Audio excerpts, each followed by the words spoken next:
Welcome back to another edition of Flight Tying for Beginners with Jim Misiura. Today we're going to tie a very easy yet a very effective caddis larva.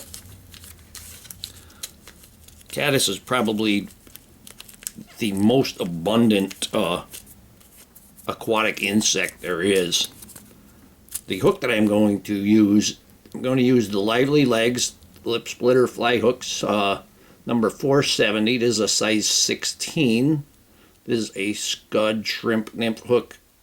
One extra strong and one extra short. And these are the bronzed ones. And the body material, I'm going to use Hemingway's dubbing. It is UV dubbing, and this is green. You can see that nice blue in there. That nice sparkle in there. I have a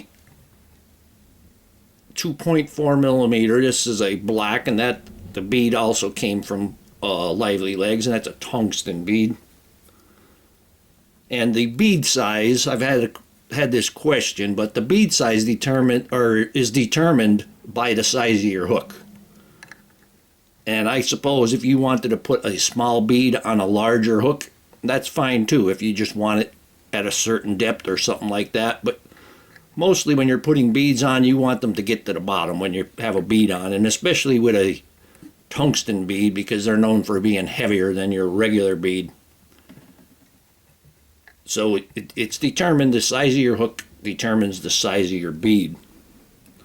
I'm just going to use uni thread. This is black, and this is actually 6/0.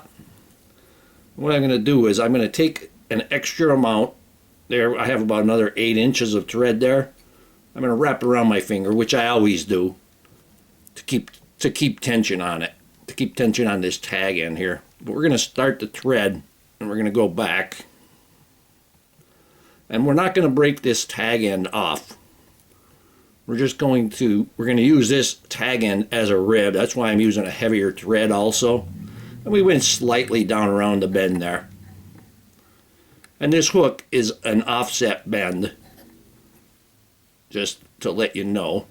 I'm going to turn my vise, my hook upside down, so when I dub, I'll be able to get my fingers right there without having anything in the way.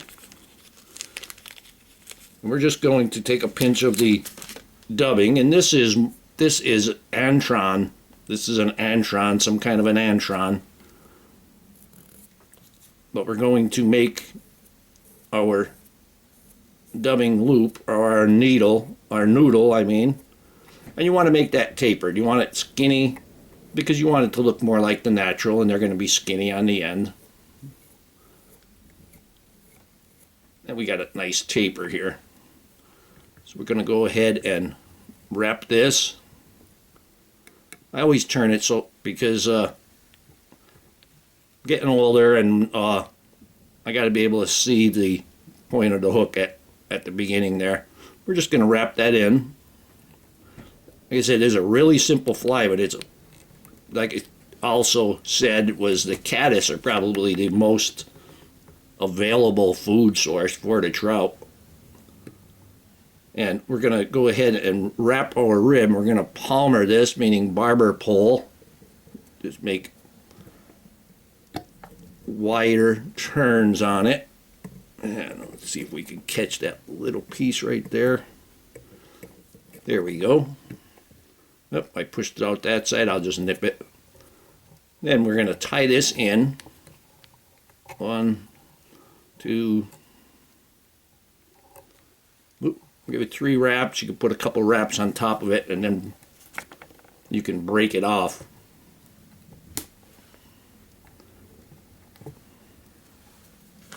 Now, for the head, you can see that nice ribbon there. First of all, you can see that nice ribbon there. And that little puff I'll leave there.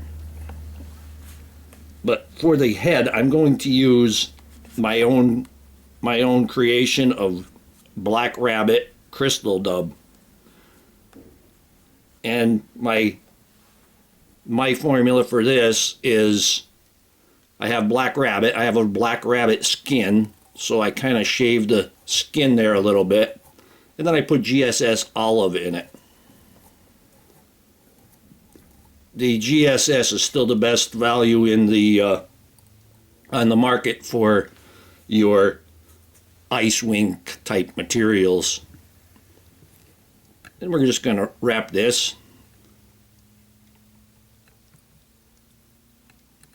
There we go. I already have a black bead, so we don't need that fur to be a whole lot.